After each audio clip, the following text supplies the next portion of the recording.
think I was always very good to stay calm and to analyze very quickly the situation, to make a quick decision. You also don't have to doubt about a decision, because it's better to make a decision, even if it is a wrong one, than no decision at all. I think I was always quite good in doing that. Again, leadership, you have to have confidence in your people. I'm not a technical guy. I don't know anything about cars, to be honest. If I have a technical failure with my car on the street, I'm stopped, because I'm not interested in technical stuff of a car. I don't know how an engine works, but I had a lot of people who knew that. So there's no reason for me to know better than them. If you trust in your team of engineers, they will do the job. Welcome to the podcast. In today's episode, Alain Penasse, a guy who went from just watching races to lead the Hyundai rally team that won in 2019 and 2020 the Constructors in the World Rally Championship. We talk about racing, how to develop a team, and much more. This episode is just a miracle, so get your popcorns and enjoy. Alain, welcome to the show. I'm feeling like Joe Rogan right now because this is my first podcast episode in English. So thanks for coming. Welcome. How's your stay in Chile? How's it been? Yeah, I know, it's always wonderful Chile, you know, the nice weather you have here. Everybody is jealous about my trips to Chile all the time. So I'm enjoying the good weather. I'm enjoying the social spirit of the Chileans. I like the piscola, so there is nothing to worry about. Just make people jealous in Europe. They are jealous about piscola? No, they don't know so well piscola, but they are jealous about the weather. If they say, it's raining or snowing here, like today in Belgium, then I say, okay, 30, 31 degrees here. So for them, it's like, it's winter here. It's winter. So, Alain, for the people who don't know you, who is Alain Penasse? And in the motorsport, what is your contribution? How's been your road through the years? Can you tell us the story? Yeah, you know, it's a long road. To start with, I'm Belgian. So you born in Belgium? I have been born in Belgium, Okay. and I'm still living partly in Belgium. So for me, motorsport has been my hobby since I'm a kid of 12 years old. I always was crazy about cars. And when I was 12 years old, by hazard, but okay, hazard doesn't exist in the world, I met a couple of people on a camping who were living in the same town as me and who were motorsport fans. So these guys were going to go to the 24 Hours of Francorchamps, which is a very important circuit race in Belgium. Francorchamps is actually for Formula One, right? Yeah, it's a Formula One circuit, but they do also for touring cars, it's GT cars. They do a race over 24 hours. And one of the guys who was on the camping got sick and got to go back to his hometown. Okay. So they had one ticket over and they presented it to my father. Of course, as a kid who is crazy about cars, I was just begging to come along. But okay, there were no tickets for sale anymore. Everything was sold out. So in the end of the story, my father got so much compassion with me that he said to the neighbors, "Can Alain come?" And I stay home. So I went with them to the race, got even more crazy about motorsport. And then these people were saying, look, this is circuit racing, but we also go often to see rallies. And I said, okay, where is the next rally? The next rally is in 3 weeks in Belgium. And if you want, you can come. So I went to my first rally in September. And then I started to convince my father to go to see rallies as a kid of 12 years. But always has the perspective of the spectator? You want to see the rally, or your dream was racing? No, my dream was never racing. You know, I went as a spectator, but was always interested in all the stories going on and started to read a lot about it. You know, there are crazy stories like I was collecting old coins, coins for all countries. So I was collecting from everybody Chilean pesos and whatever coins. And in the end of the story, when I ran out of money, I wanted to buy the magazines. So I started to sell my coins to buy the magazines. So it was a nice town, a nice time. And at that time, I started to take pictures of the rally. And then I had the idea, I had a fantastic picture of a car jumping.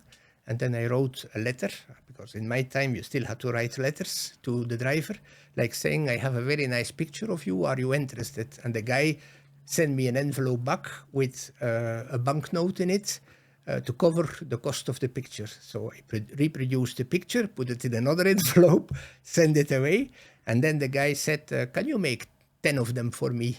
And then, yes. And you said money for continue buying the magazines, right? Yeah, to continue to buy the magazines. And then I started to said, hey, this is not working too bad. I will add, a little bit of, 1,000 pesos like this. And then other drivers saw this picture and they said, yeah, you have pictures for me. Please send them also to me. So when I was 12, 13 years old, I started. The drivers? Yes. For you it was like kind of dream. Yeah, for me it was like the world was opening. So I started to be a photographer on the rallies and selling the pictures to the drivers. And when I was 15, I had a really nice business, going every Saturday, every Sunday to a race somewhere in Belgium to take pictures. And every race I was selling like 50 or 100 pictures. Who was going with you to the rally on the weekends? Your father? My father and my friend that I met on this camping there. So it was a bit half and half. My friend had a family, so he couldn't go all the time. And if he couldn't go, then I convinced my father to come with me. And your mother at some point thought like, Alain is crazy. Like he's going every weekend to the races and he's taking these pics and selling it to the team members and also the drivers. And with that money, he's buying more magazines, right? Like, yeah, what was her thought? I don't know. I think my mother was very happy that she got rid of 2 guys in the house. But in the end of the story, I bought my first car with the money I gained on the pictures. And when I had my first car, then I went even more to more races. And it continued like this. And then one moment I got one magazine who contacted me by saying, if you have any pictures too much, we cannot pay you, but we are happy to publish your pictures. So I started to give to this magazine pictures. And then the chief editor said to me, if you have time to write an article, you can write an article. So I started to write articles. And I think in 2 years, I was the chief editor of this magazine. And without knowing how to write an article, this was like... Yeah, just like this, Luck. I'm sure there were a lot of mistakes in my writing, but nobody said anything yet. And then one day, I had a friend who was living in the same town as me, who is still a very good friend of me. And he was saying, you have to make me a favor because my car tuner, Lionel Dont, was also a tuner in our town, but he was not really in rally. He was more in rallycross. Okay. He said, you have to make an interview of this guy because nobody pays attention to him and so on. So to make a favor to my friend, I went to see this rallycross tuner, and they make cars who were winning the European and the Belgian rallycross championship at this time. This is not yet the WRC? No. It was rallycross. Okay. And this was the time of the Audi Quattros. And so I went to see this guy. The time of Group B?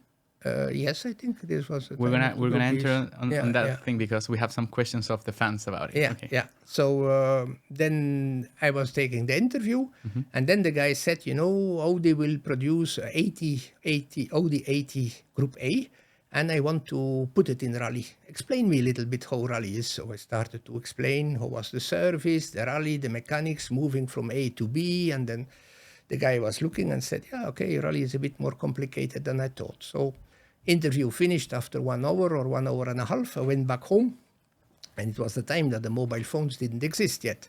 So I come on my stairs in my apartment, and I hear the phone ringing in my apartment. So I run up the stairs, pick up the phone, and it's the guy, the tuner, that I did the interview with. And he said, I just have been thinking this rallying is so complicated. Can you be my team manager? And I said, well, I will come back to discuss because it's only 5 minutes away. So let me do a little stop. From taking pictures to write an article to a guy that is asking you have to be my team manager. All right. So I went back to the guy 5 minutes later, and my first question was, what would you like me to do if I should be your team manager? And then the guy said, for me, it's very simple. If I knew, I would do it myself. That's why I ask you. So I didn't know where to start. And then we did the first race. And I think the first race we did together was Rally Monte Carlo. So for me, it was like... and Monte Carlo, I think, is the first race? In the World Championship, yeah. Okay. So, and what was your thinking in that time? Like, where I have to start, how I arrange everything around this guy to make the race happen? Like, So I had no clue, to be honest. I just tried to understand a little bit how others were doing it. And at that time, you had a lot of service vans who were everywhere around. So I saw that everybody had like a service planning, and the mechanics, they put it in front of the window. So I quickly had a look to Team A. This one is doing like this. Team B is doing like this. Team C is doing like this. I put everything together. I saw how other people were working, and I just tried to do it a little bit better.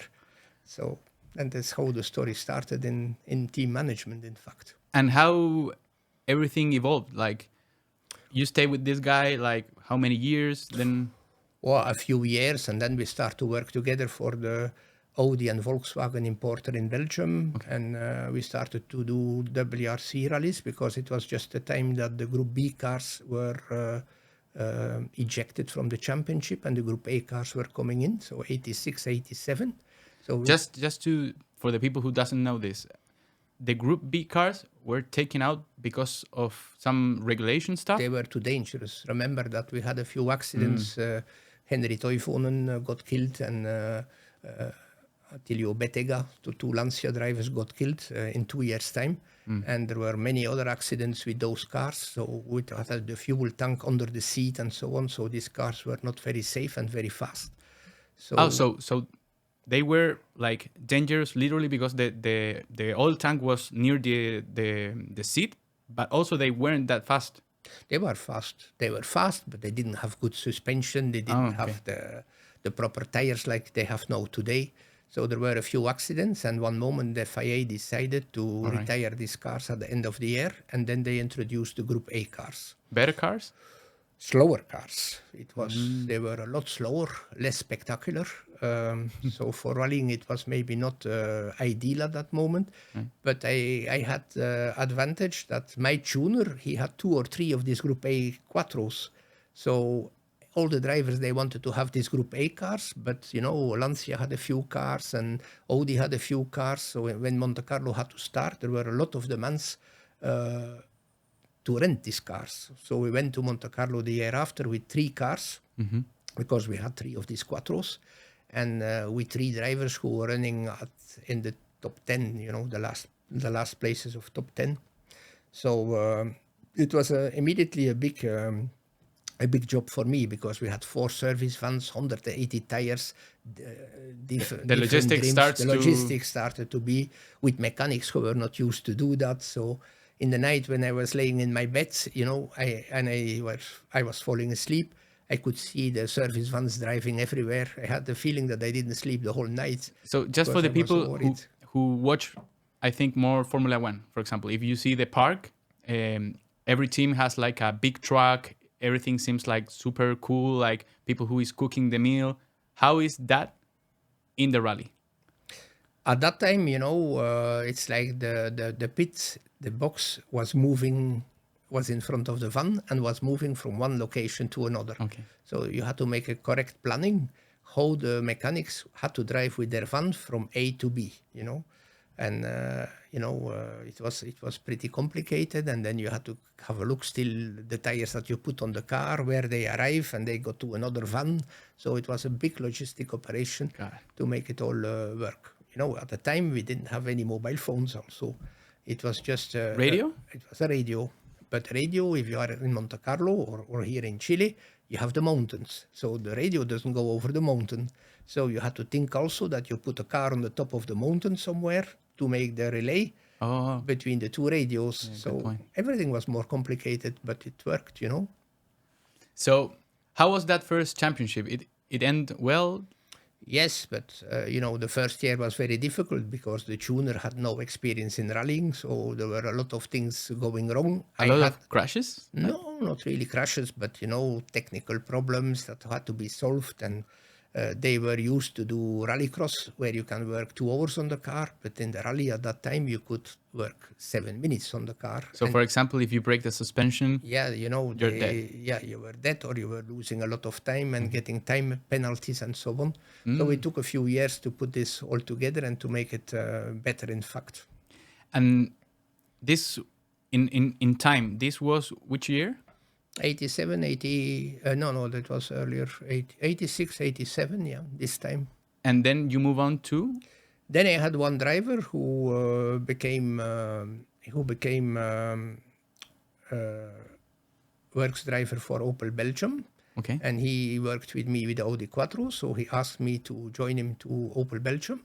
So it's the father of Grégoire Munster, who is now in M Sport, driving one of the top cars. And so I joined him, and then I continued a few years with him. And then later on, the official team of Opel had one car for Bruno Thierry, and they wanted to put a second car for a Dutch-speaking driver, because, you know, in Belgium, we speak two languages, French and Dutch. Okay. So the team manager of that team called me and said, I have a problem. Opel wants me to put a Flemish or a Dutch-speaking driver, but I don't speak Dutch and my driver doesn't speak French. So please, can you join me to be assistant team manager to make sure that we understand the new driver? So I joined them. Okay. And like this, I did a few years with them, started to go to the World Championship, so a lot of trips in Europe, interesting. 2 cars or 1 car? 2 cars at that time, yeah. And how many brands were competing at that time? At that time, there were a lot more brands, of course, because the brands were not grouped yet. So I think I had 10 or 12 different brands. Like typical brands like Volkswagen, Toyota, you had at that time Subaru, of course. You had Ford, you had Lancia, you had Toyota also. You Audi. had Opel, you had Skoda, you had Audi. So you had a lot of brands who were involved at that time. Okay, and how from that point your career as team manager was evolving? Like, it was always a strange story, you know. When my driver, the Dutch driver who was in Opel, he got a proposal from Toyota. It was a bit like this, you know. The drivers moved on, and all the drivers who moved, not all, but some of the drivers who moved, they always want to take me with them because I had some experience and so on. Okay. So when Freddy Loix, the driver, went to Toyota, the first rally he had to do was a rally around the Francorchamps track. And in this time of the year, there was a lot of snow there. So he said, please come with me because I never drove on the snow. I never drove with snow tires. There is so many options, so you have to come to assist me. So I came as a friend to this rally.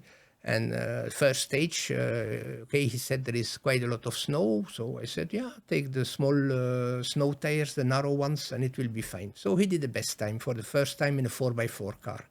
And Toyota had 2 drivers, a driver who had experience with the car and my driver who was not so experienced.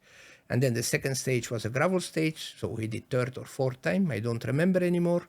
The next stage, 3rd stage, it was again a stage going up to the hill, half in tarmac and half with snow. So Toyota said, we think that you have to go with a white snow tire. And I said, no, you know. No claws in the tires? Yeah, they all had the studs. Yeah, okay. Studs, you call it. Studs, you call it. Yeah. And then I said, you know, the white snow tire, I'm not sure. I would go for the narrow one. Just be very, very careful when you drive on the tarmac, not to damage the studs. And once you come on the snow, you have all the traction you want. So I would advise you to take care of the tire. So he did what I asked him, and he did the best time again. The 4th stage, Toyota again said, we suggest to use the white snow tire. And I said to my driver, knowing this stage. But you were in Toyota at this time? Yeah, but I was just like a spectator helping my friends, you know. I was not employed by them. Not the team manager. And after 4 or 5 stages, the team manager came to my driver and said, you know, you are leading the rally by 20 seconds in front of our other driver. You always took another choice of tire. Why?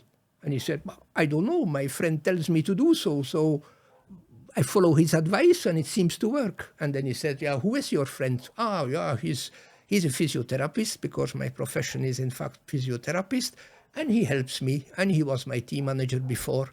And then Toyota said, but we always are looking for new physiotherapists and you know more than that. So if Toyota comes back to the World Championship, we would like to use you as a physiotherapist. Okay. So I continued a little bit in helping them. And then the year after, when Toyota came back, Didier Auriol was signed and my driver, Freddy Loix, went to Mitsubishi. So then Toyota said, we want to work with you as a physio. and you help us a bit with the team management. I said, yeah, that's fine, nice program. And then Didier Auriol came, and Didier Auriol wanted to bring his own chiropractor. So suddenly Toyota says, yeah, you know, our new driver wants to be his chiropractor. We cannot use you as a physiotherapist, but we can use you in the team management. So I started to be the assistant team manager in the works team of Toyota. So the real story is that you start like a physiotherapist. Not really. I was a physiotherapist, but I never used it a lot on a rally. Of course, if one driver had a problem, I could fix it, and I fixed it also. But I was not really working as a physiotherapist on rally. Right. So it's kind of crazy because you move from a human health perspective, like attending maybe the drivers, to the management. Yes.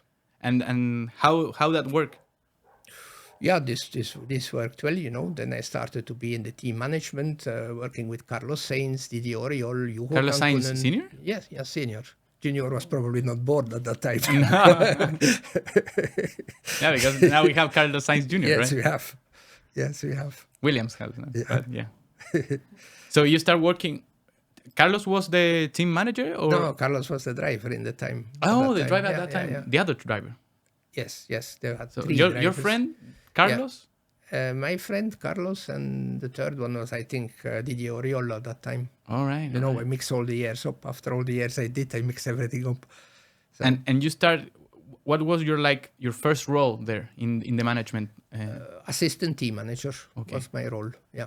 And how you start like your career as a like ascending career? Moved on a little bit further, you know, again with a strange story, because when I was at Toyota, I was there 3 years, then Toyota decided to stop. So at the end of the year, my driver, Freddy Loix, he had a big accident in Kenya and had a Fracture? had a fracture in one of the vertebrae. And he was always having headaches, could not concentrate, and so on. So in one of the last rallies of the years, he said to me, you know, I need your help as a physio, but, you know, it's a bit difficult because I'm in Mitsubishi and you are in Toyota. I said, don't worry. At night, I come to your hotel in silence and I have a look to your neck. So I did his neck and his back. And the next day he felt a lot better. So he said to his sponsor, you know, it's good to have a physio on the rally that I know, and blah, blah, blah. And as Toyota was stopping, in fact, the management of Freddy Loix and at that time of Mitsubishi, they were chasing me to join them. But then they said, you know, we will let Marlboro, who is the sponsor, pay for your travel and for your salary and so on. So then I had to go somewhere in Brussels to Marlboro, Belgium. And then I said, you know, they asked me to come to see you, but I don't know exactly for what. And they said, yeah, you know, Freddy is pushing to have you as a physio, but we here as a tobacco company, we are not able to pay a physio, you know. Can you do some public relation work for us? And then I said, yeah, I'm sure I can do it. And why they don't... They cannot afford you, like yeah, it's like, you know, if you have a garage, you cannot have a nurse employed in your garage. It doesn't match. So if you had a tobacco company, how you would receive an invoice for a physiotherapist, you know, it's like difficult. So I started to do some PR work for them, and I started to send the times of the stages by text messages. But at that time, if you wrote a text message with the result to one journalist, if you wanted to send it to the second one, you have to repeat the same. So if I wanted to send to 20 journalists, I had to text 20 times.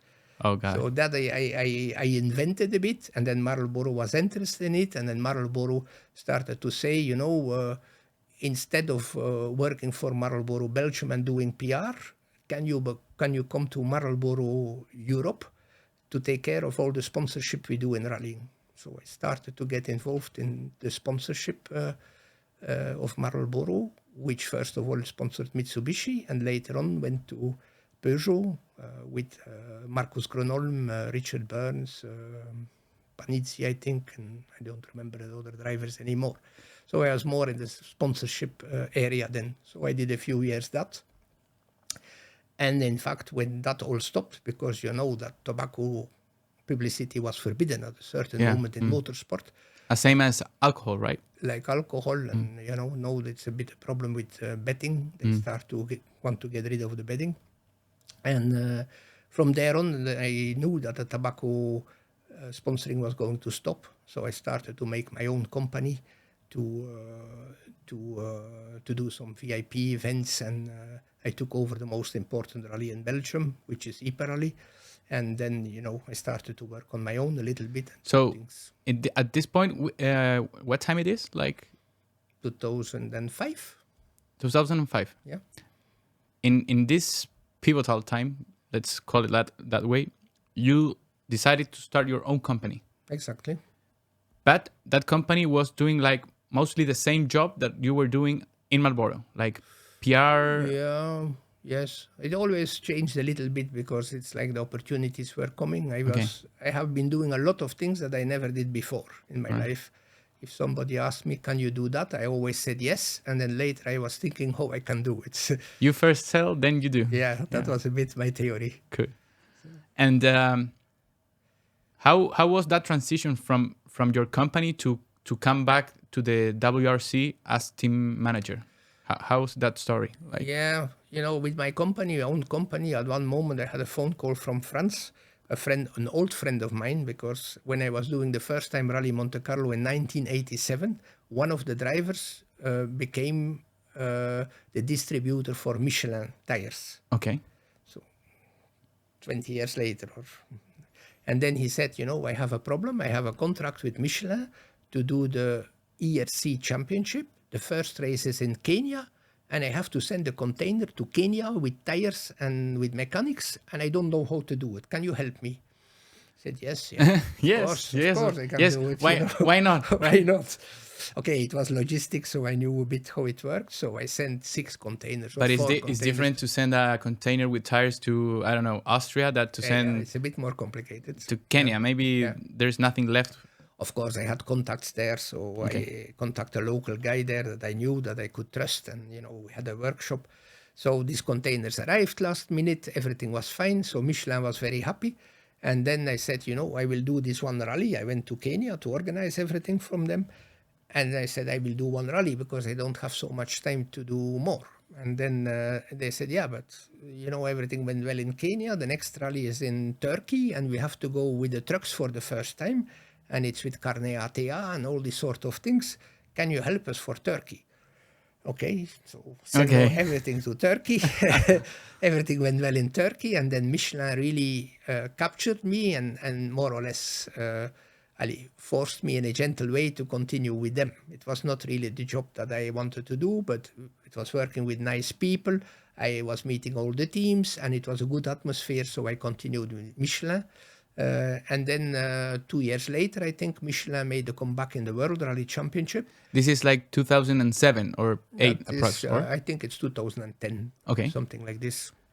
So Michelin came back into the World Championship, and they asked me to set up the whole operation, to sell tires in the World Championship, to do all the logistics, to send tires to Argentina, to send them to Mexico, wherever. Mm-hmm. So I agreed with that, and I did that for 3 years. And then in the end of these 3 years, I had a colleague of me who was working with me, and we had a good friend who is, the guy who was the distributor for Michelin and my colleague, they had one mutual friend, who was Michel Nandan, who was a very good engineer, a famous engineer. And they said, Michel is going to be the team principal from Hyundai and is looking for a team manager. The team principal is like similar to Toto Wolff, for example? Yes, exactly. For people who knows more. That's the same. Okay. Yes. And just under the team principal is the team manager? Yes. All right. Yes. All right. So in this case, my friend said to Michel Nandan, Alain would be the perfect guy to be your team manager. But the problem was that Michel Nandan is a very kind person, and his friend was also the distributor of Michelin, who was also my friend. So at one moment he was like stealing the best element from his best friend. So this didn't fit in the mind from Michel. And so two persons said to Michel that I would be the right guy. So one moment I called to Michel and I said, I know that you don't want to take me because you don't want to steal me from your very good friend, but let's meet up and let's see how we can make a strategy that, everything will work. So I met up with Michel in Germany, in the headquarters of Hyundai.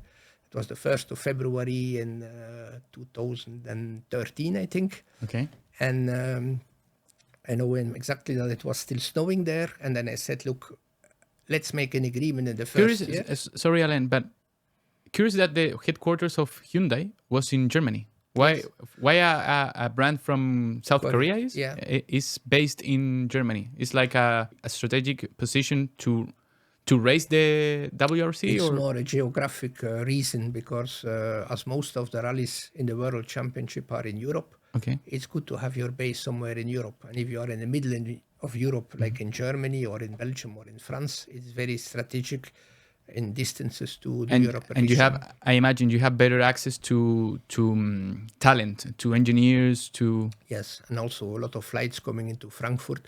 They chose Frankfurt area because the headquarters of Hyundai Europe was already there. Oh. And they had a research center also there. So for the Koreans, it was very good to have three very big elements of Hyundai in the same location. All right, so you gathered together? We gathered together, and then I said to Michel, I want to do it.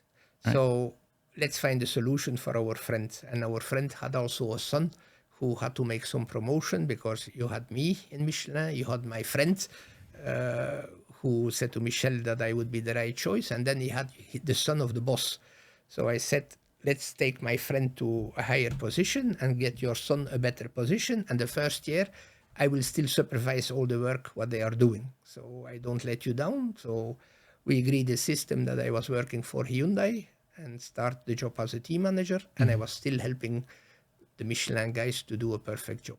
Who were your first drivers and navigators? Is the person who is next to the driver? Co-pilot? Co-drivers. Co-driver, yeah. All right. So the first one, of course, the first year we had all the drivers coming because I contacted all the drivers that were there. Because you have to build the team or the team was already built? No. We started from nothing. I remember the 1st of February when I came in the workshop, it was very white and very clean. And there were 9 people working there, I think. So, and it was the 1st of February and we had to do Rally Monte Carlo in January the year after. So we had 11 months to do everything. To build everything from scratch. But it's really, employ people, find drivers, build trucks. Train the drivers. Yeah, the drivers, they train themselves. They were driving anyhow in the World Championship with another brand. It's not new drivers that you take. But you have to build every part of the team to be like a very unified team and everyone knows which role they have to play. And how was the challenge? No, it was 11 months. It's like it was 11 months is nothing, and it started at 8:00 in the morning, and our day of working was ending by the time that the last pizzeria was closing in the Frankfurt area. So sometimes the owner of the restaurant was calling, "Are you still coming? Yeah, give us 5 minutes. Yeah, but not longer than 5 minutes." So 10:45 in the evening was the last time. And the 9 guys who went to the pizzeria. Yeah. Okay, at that time there were more and more. Or sometimes we had to get the pizzas delivered at the office. So it was quite intense, these 11 months. And so you start competing with Hyundai in 2014, right? Exactly. How that championship went for building a team from scratch. Like you were starting literally from zero. You have 11 months to build the team and then you go straight to the competition. How that worked? Of course, it was not perfect from the beginning. I know the first stage, I think we lost the first car. We contracted Thierry Neuville, who at the first split was quicker than Sebastian Ogier, but he never arrived to the second split of the stage, so he destroyed the car. Ogier wasn't for the people who doesn't know this. Sebastian Ogier is like the goat of the rally, right? Yes. But that's the Verstappen of rally.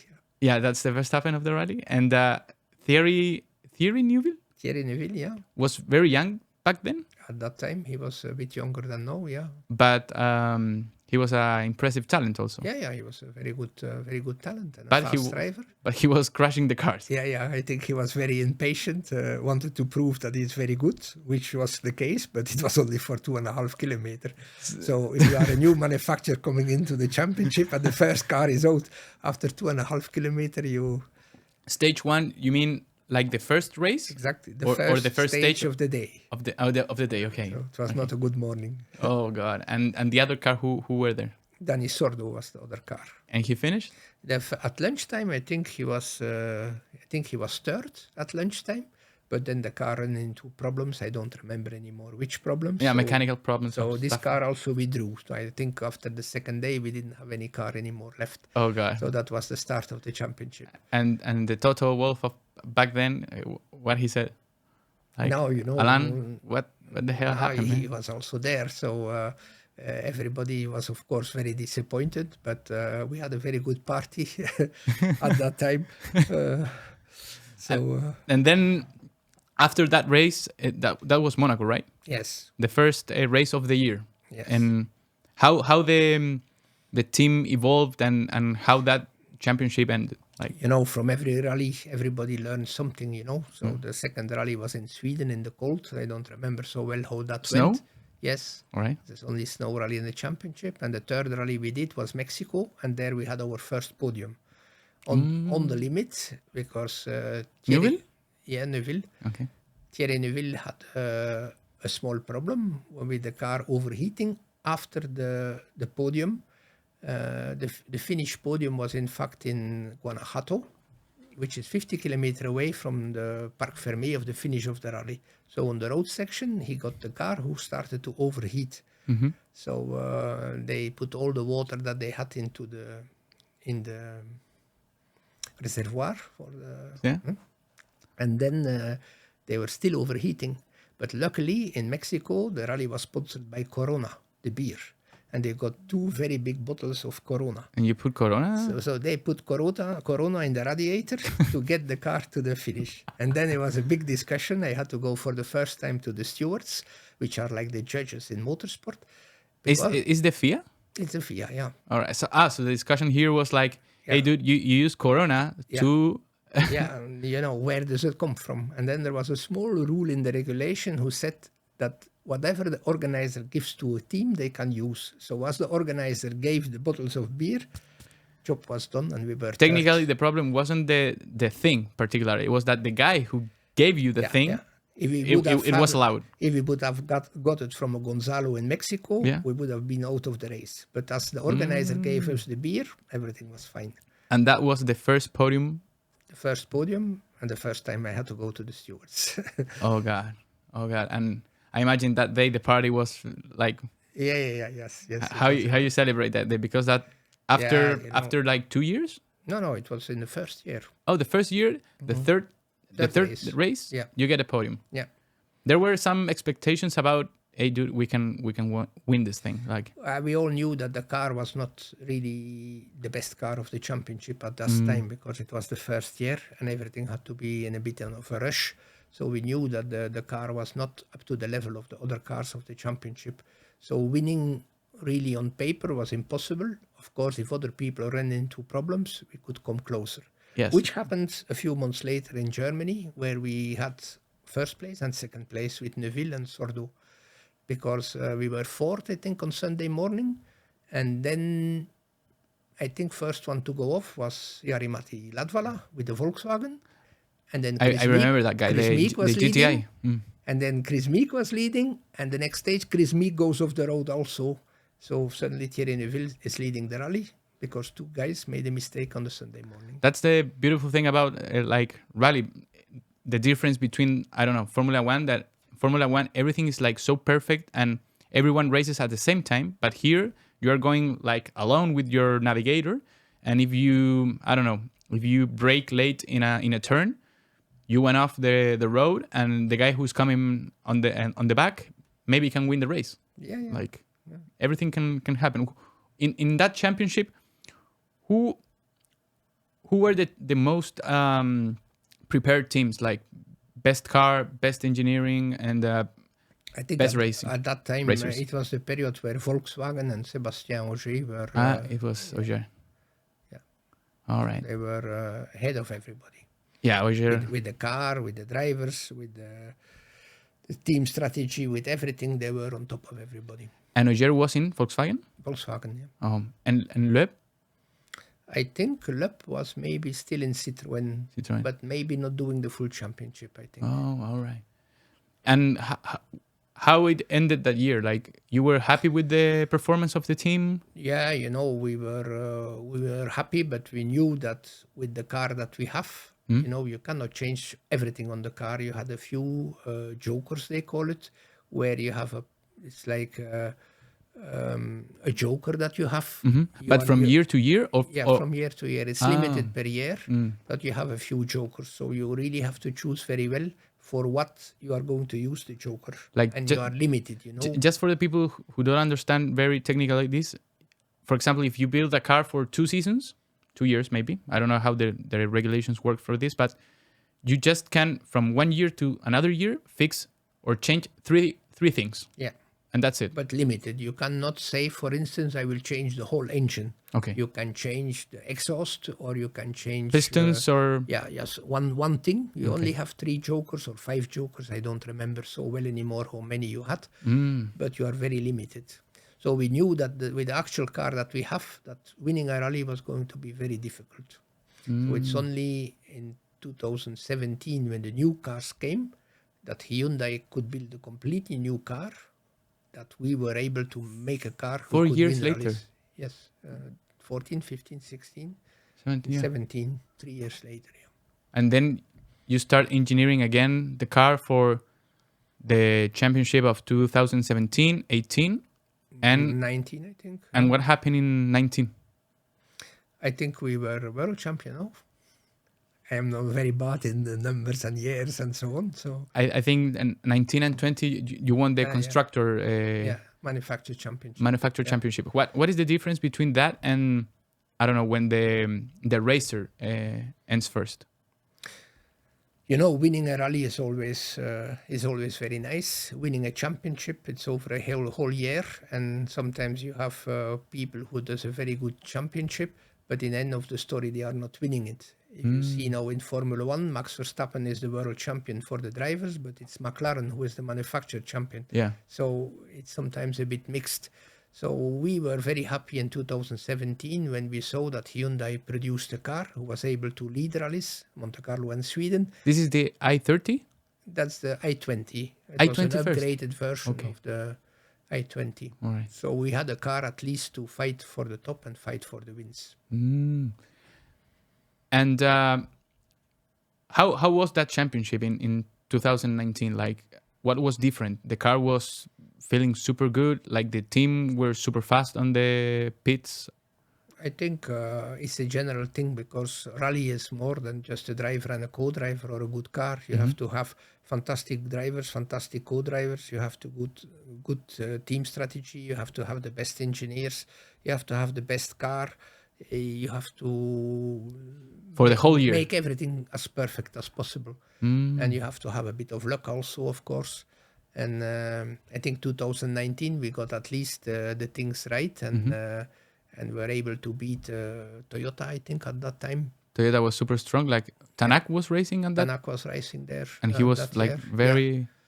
I think Toyota had in the end on the very rough rallies had some problems with reliability. And we won these rallies, and in the end of the story, we won it. But I think 2019 is a very special year, because it was the year that Australia, the rally was cancelled as the last rally of the year. And it's a very, very special moment, because... That was the rally that... 2019... Maca went and knew the guys from the WRC? 2019 was a very special rally, because we all traveled to Australia, and I had my people saying there, Australia is on fire, you know, everything is on fire, a bit like Los Angeles today. So we were from Europe, okay, we have to leave, but what is going on? So all the time on the phone, and of course my right hand was there, and he was in full panic. We have to cancel this rally, blah blah blah. But the FIA cancel the race? Yeah, I think the organizers, that was, everybody was talking together. But I remember when I flew to Sydney, then we had to take a small plane to go to Coffs Harbour, where the rally was run and where the fires were. And my plane got cancelled and so on. So I was with my team principal sitting in a coffee shop somewhere in Sydney Airport. And we were waiting, and I had to go to the toilet. And on the toilet, I got an SMS, the rally is cancelled. So I came out of the toilet, saw my team principal, and I said, congratulations, we are world champion. And he said, what's happening? What's happening? Yeah, the rally is cancelled, we are world champion. So it was a fight for the world championship, and the difference between Toyota and Hyundai was small. Was very but tight. We were leading, and as the rally was cancelled, we became world champion. So then we still went to Coffs Harbour, because the fires were calmed down a little bit, to meet the drivers and to make a small party with the people. How did you feel like after, I don't know how many years in the circuit, like winning the Constructor Championship? Yeah, it was always a little bit the goal, but I think winning it like this was a very special moment, of course. But I think it would have been much nicer to have won it on the stages in the reality. All right. Because you go to the toilet and you come back for the toilet and you are world champion. It was a very strange moment, Alain, I want to travel a little bit to some specific questions, okay? So from the perspective of team development and leadership, all right? If we are going to build a winning team, what qualities do you consider to be essential to build one? Well, you have to be the best, try to be the best on everything. That is the main goal. Like I said before, you have to have the best drivers, you have to have the best team management, you have to have the best engineers, you have to have the best mechanics, you have to have the best team spirit. Everything is very important, because motorsport, you don't win alone. Motorsport is a team sport, and every element in there is very, very important. Even the smallest person who is cleaning the workshop is a very important person in the whole story. So I think it's a game of people. So you have to see that you have people from different schooling. You have engineers who went to university, you had mechanics who had a very basic education. So you have to have everybody working together. You have different nationalities, because not everybody was coming from Germany. We had, 30 different nationalities in the team. Different languages, cultures. Yeah, different cultures. So how you handle that? Like, if you have to give some advice to people like is planning to build their own team. I think you start to understand how different nationalities are working. Some nationalities, the French are different than the English, and the English are different than the Germans. So if you approach a German, you have to do it in another way than you approach an English guy. These sort of things you learn if you work with different nationalities. The team language in Hyundai was always English, but of course you had small groups. If you had 5 French guys together at lunch, they spoke French together. Of course, yeah. And then if you had by hazard one German engineer who was sitting with them, the guy got very bored, because the 5 French were all the time talking in French, and then the German guy got pissed off because he thought that, they didn't share everything with him. And then you always have to be a bit a coffee man to talk to everybody. Next time you have this guy with you, make sure that you speak English, because it's a team language and blah, blah, blah.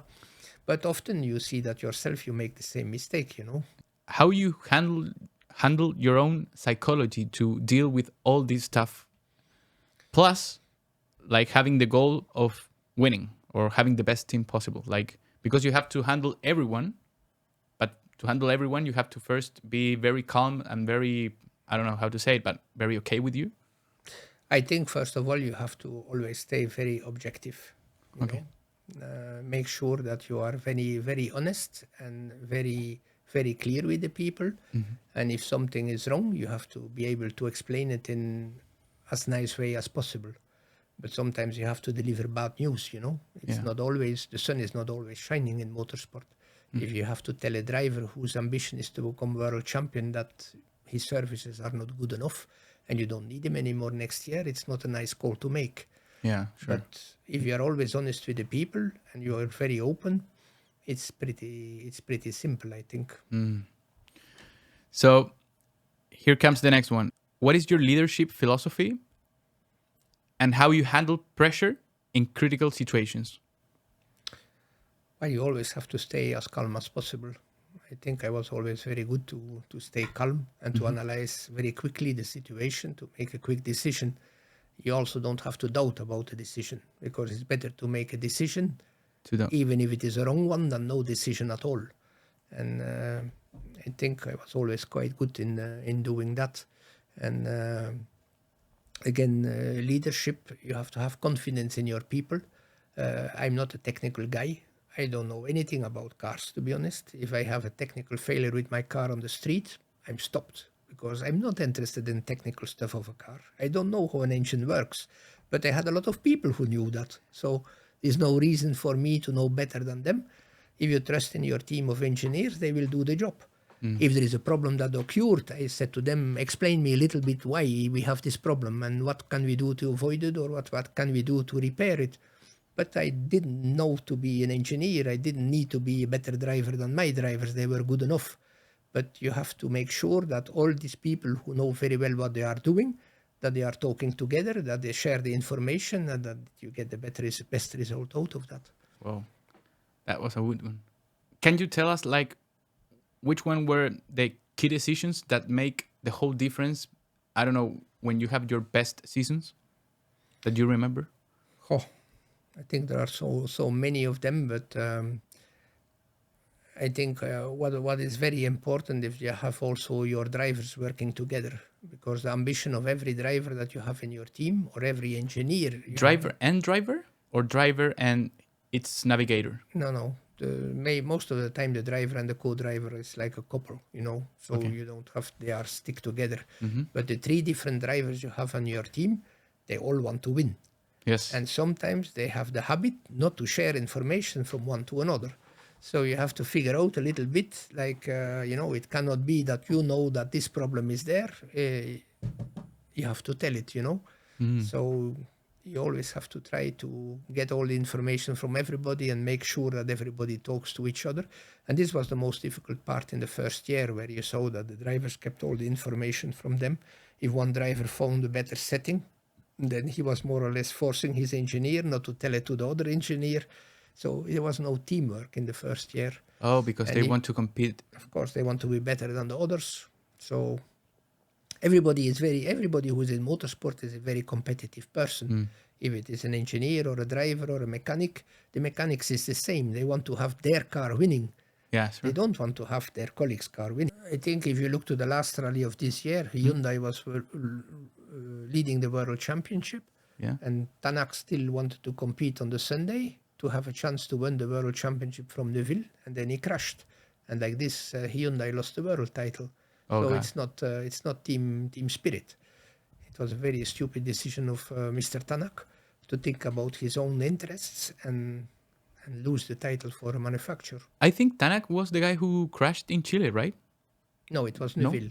Neuville? Yeah. Was the guy who was going in this like a stage that the car was flying down the track and went out the road and crashed with the the nose of the car and started spinning? That's a big accident. That was a big accident, right?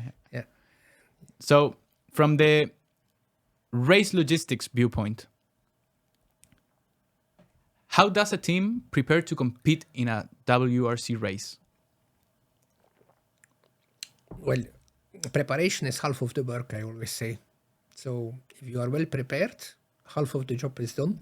And you always have to try to prepare everything in the smallest detail to be more in peace during the rally. Because if you don't do your preparations right, you have a lot of small problems coming up during the rally, and you cannot concentrate on strategy. You cannot concentrate on proper communication, because you have problems that you have to solve. All the time, yeah. So if you prepare everything clear to perfection, then during the rally, everything is running very smooth and you have time to think. And if you have dead moments, it's very good, because your brain is working and you can think about the actual situation.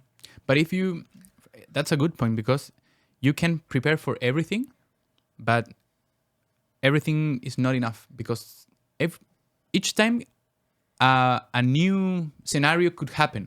How do you handle that? How do you prepare for that? Like, what is like the preparation to have a flexible team that can adapt to different situations.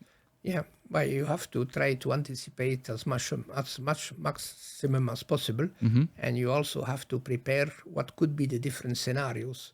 Rally is a sport of parameters who are all the time changing because the road conditions are never the same. The temperature of the air is different. It's not like no, it's not like circuit racing. Yeah. It's all the time changing. The tire wear is more. It's like you said yesterday. You went to tennis and it was cloudy, and 1 hour later it's 31 degrees. It's the same in rally. The clouds go away, and the guy started with soft tires, and then the tires are wearing a lot more.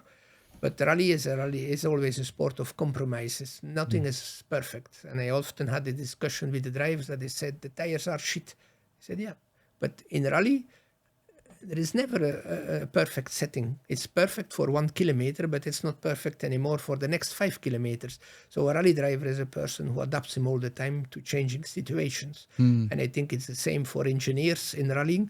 Everybody has to adapt very quickly to new situations, and the people, they learn to work with that. We have the same, we are leading a rally, and then suddenly one of the drivers is crashing, so you have to have another strategy within half an hour, What was the biggest challenge you have in logistics, planning and executing a race? Do you remember one race that it was like, oh God, this is hell? I think it goes back to my time of Michelin, when I think everybody had a challenging moment there. There was a rally in Jordan. Okay. And the boat who was bringing all the tires and all the teams and all the cars had an engine failure on the Mediterranean Sea. So the boat was running on one engine instead of two. So what happened is that the boat arrived at the moment that the shakedown should have started. So we had to, in fact, with the organizer and with the FIA, we had to remake the whole rally. So the first day was cancelled, the shakedown was cancelled, and we had to remake a new rally, and the rally ran over 2 days. And it was a fantastic moment because I think Latvala and Ogier, they had a fight during these 2 days. And these guys were in the same team? No, I think one was Citroën and one was Ford at that moment. And they had a fight. And one of the two, I don't remember anymore who, won with the smallest gap ever, which was 0.2 seconds. God. Yeah. So it was a fantastic race, and I think everybody forgot. But I remember when the trucks arrived in the service park, everybody had to work the whole night to set up the tents, to prepare the cars, to put the tires on the rims, to be able the next morning to start the rally on a Saturday morning instead of the Friday morning. Oh, God. Yeah. From racing, in the race, experiences and learnings from winning the championship back in 2019 and 20?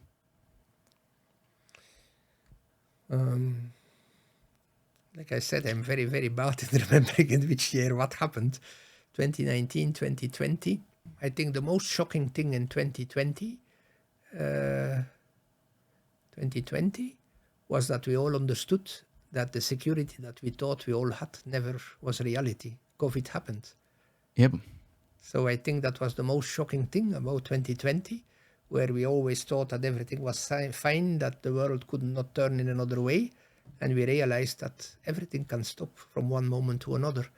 And then, all the planning, everything can go to the trash. Yeah, everything can go to the trash. And we never realized, none of us realized anything that this ever could happen to the world, How long was the WRC paralyzed?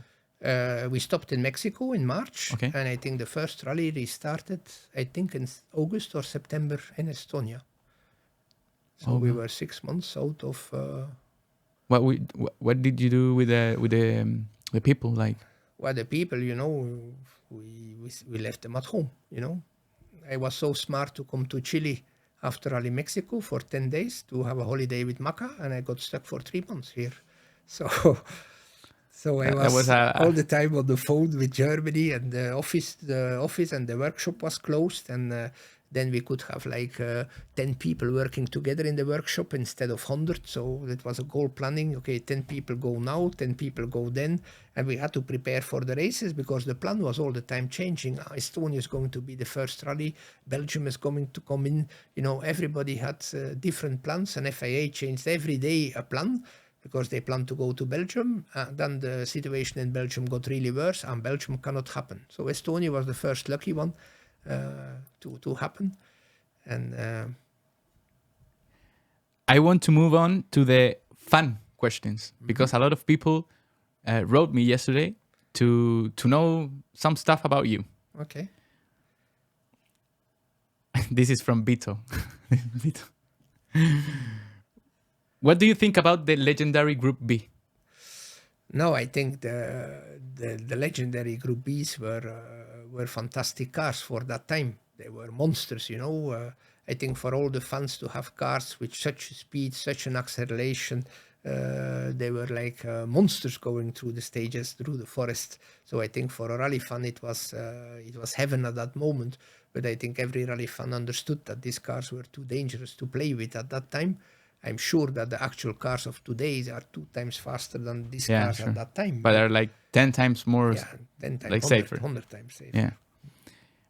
Which of those cars was your favorite? Because you have like the Lancia Delta S4, the Quattro of Audi, the Lancia 037 maybe? Yeah, that was before, yeah. The Peugeot 205 Turbo 16? Yeah. What was the favorite? For me, they were in fact all ugly cars. Ugly cars? I didn't like them too much because they were all very artificial cars. But I loved always the MG Metro 6R4, which was also a Metro. They had a car, and I liked this car. It was a small, compact car. What was special about it? Like too fast, too good on the corners? It was like a small square box, so it was something different than all the others. It was not the fastest car. Okay. But if I have to name one car that I was in love with, it was this ugly Metro. Good one. This is from Matthias, a guy that I don't know if he knows a lot about cars, but if you have to recommend a car for daily use, which one would be and why? For the street, for life. Yeah, I think I would still drive with a diesel car because I'm convinced that a diesel car, it has a lot of torque, and a diesel car doesn't consume too much, and it's still the cheapest car to drive with. So if you want to have a nice car, maybe a nice Mercedes or a nice BMW. But diesel. Diesel. But if you fail in going into maintenance at time, maybe you will have some trouble. Yeah, but a diesel engine runs for 200,000 kilometers. So. All right. So guys, you can check that. I don't know who wrote this, but what was your experience working for the Marlboro team? And what did you learn from that time? It was Maca. I remember. I remember now. This was Maca. Yeah, I have a lot of memories from that time. It was very nice period because there were a lot of events on the site. We did a lot of events for clients for Marlboro. So for me, it was the most active and most creative moment in my career. And okay, there are some things that I don't know what she's expecting me to tell, but there were a lot of stories that I had to tell about. Like one example that I had is that I was always using hostess coming from Belgium and Holland, because these girls, they spoke a few languages. Yeah. But one moment they said, there is a cost for the flights and that. Maybe look in Greece or in Cyprus if we cannot use local girls, and we ask to the local market in Greece or in Cyprus what they can provide. So I said, yes, okay. So I got pictures from a lot of girls there, not Latin, but South European girls. Okay, this one. We will use this one. They all spoke English. So I came to the first event. English was mandatory because you need some universal basic like but language. I understood that the English in Greece was not at the same level than thing. But the biggest surprise that I had, it was that English the girls, Greek. they had more hair than I had, So, and then when I said the pictures of the girls of all the hair coming out everywhere because the Marlboro hostesses didn't have too much clothing, I sent it back to Geneva and say, is this really what we want? No, next time take your Belgian and Dutch girls sweater. So, what do you see in a good driver, and what is the difference between a good driver and a future champion? Yeah, what you see in a good driver, first of all, a driver has to be fast because, you have drivers who are very quiet and some drivers doesn't have a very good PR. And I think Kimi Räikkönen, the Formula 1 driver, was the best example. They called him the Iceman because the guy never talked, but he was very fast, And I always say that it is easier to make from a fast driver a speaker than from somebody who can speak very well, a fast driver. Okay. Kimi never learned. No, he never learned, but okay, he was an example. So there are things that the driver can develop, but first of all, they are very determined. You see, if you have a champion, he's never giving up. He's very determined. He knows very well what he wants. It's most of the time not a very easy guy because they are so demanding that they start to be difficult for everybody. He's just thinking about winning the perfect setup for the car. They are very, very egocentric. All right. But you have to... There's the only way to win. Yeah. That's the main characteristic maybe you can see from those guys. Yeah. All right. And they try everything. If I go back to one example we had, I think in 2016, Rally Argentina, Hayden Paddon and Sebastian Ogier were fighting for the lead. And Paddon was leading. And in the morning, Paddon told me that Ogier was like, he heard steps behind him coming faster and faster. And suddenly Ogier came next to him and said to Paddon, you really think you are going to win this rally? And then Paddon looked to him and he said, yeah, you are not going to win it. I'm going to win this rally. You know that very well. You know that well. There's no reason that we race today. So for Paddon, first time leading a WRC rally, it was a very big surprise. But in fact, instead of demotivating Paddon, Ogier motivated Paddon, that Paddon said, fuck you, fuck you, I will not give this away. And Paddon won the rally. So that's one of the nicest moments of my Hyundai career, to see that Paddon really kept his head clean and didn't let him influence from Sebastian Ogier. Yeah. By the way, Sebastian Ogier is using everything what he can to win. If tomorrow he has to sell his motor, probably he's going to do it.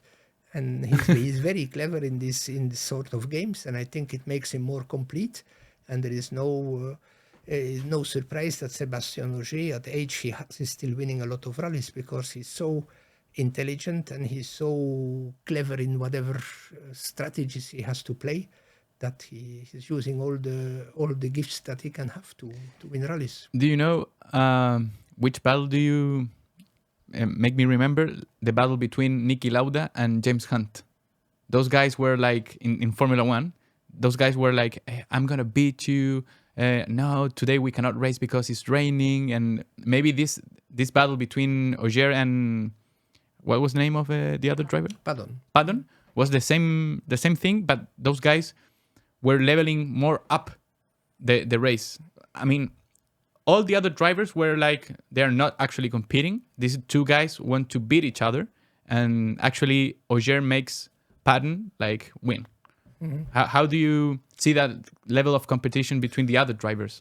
Yeah, some drivers are too kind to do that, So sometimes I say to they're one like of my drivers... more polite. Yeah, go. It's maybe not too bad that you go to say to this driver that and that. No, that is not very nice, But... with nice, you don't buy anything, You don't win in WRC being nice, right? No. I could not be like a WRC driver. I'm too nice for that.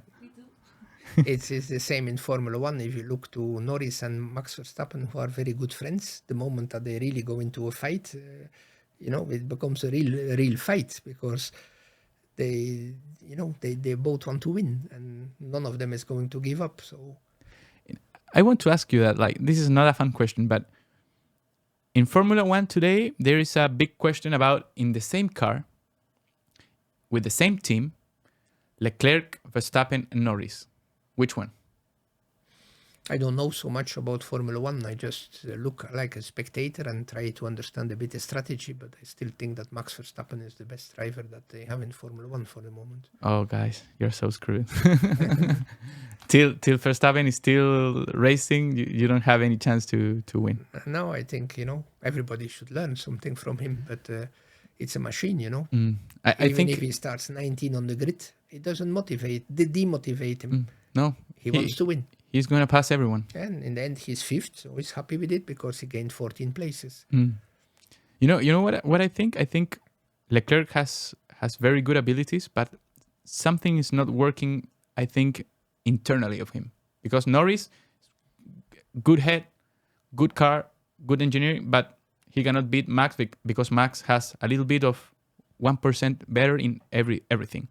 But I think Leclerc has a good car, not a good team right now, but he's a tremendous driver with, I don't know if his head is on point. What do you think about from the spectator? Yeah, from spectators, it's difficult. It's difficult to judge because there's so much going on that we don't know, Because that is something that I sometimes see if I read things about rallying on social media. Then I have something, if you know the reality and you see what fans and other teams are writing, then you say, the pressure maybe. What the stupidities are they writing? And I think in Formula One it's even worse, And this is a fun question.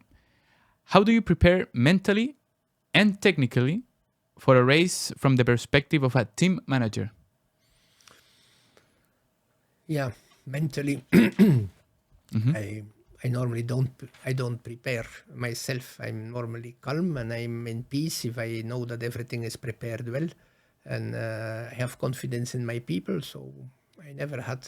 You just threw yourself into the war. I start with it, and I never ask myself too many questions about it, because I have confidence in the people who are there.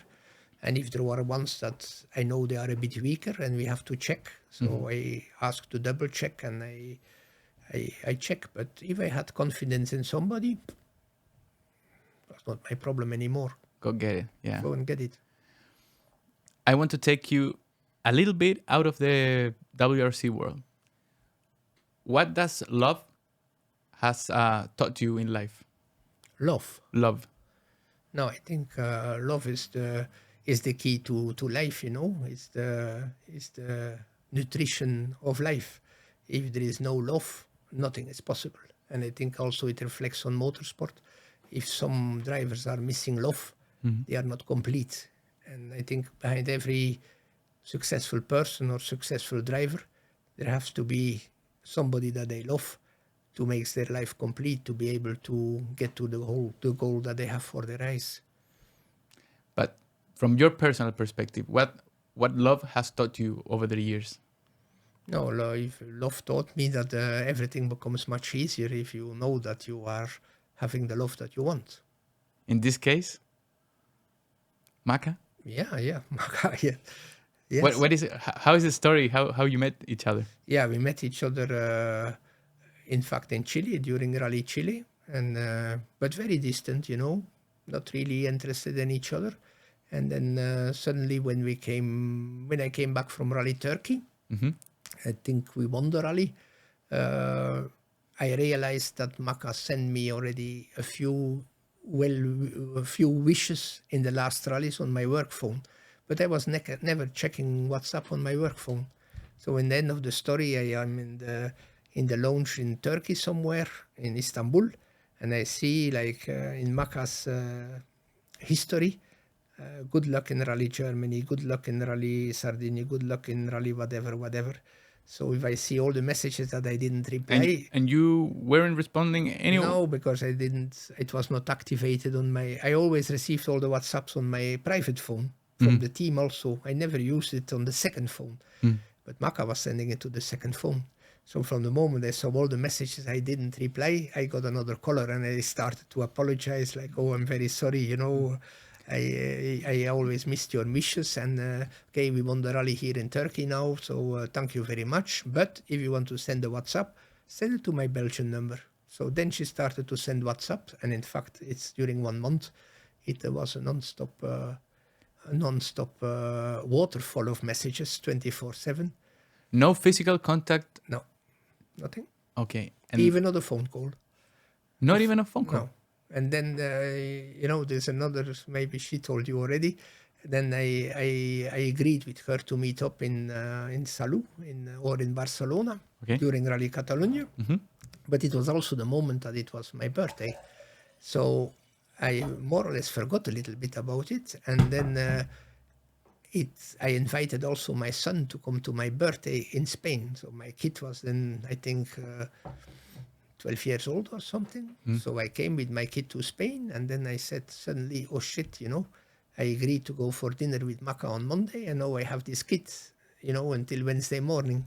So I had to say to Maca, I'm very sorry, but my son is here, and we had a date, and I'm not able to come alone because I have my son with me. But if you feel to go with somebody else for dinner, feel free. I'm very sorry.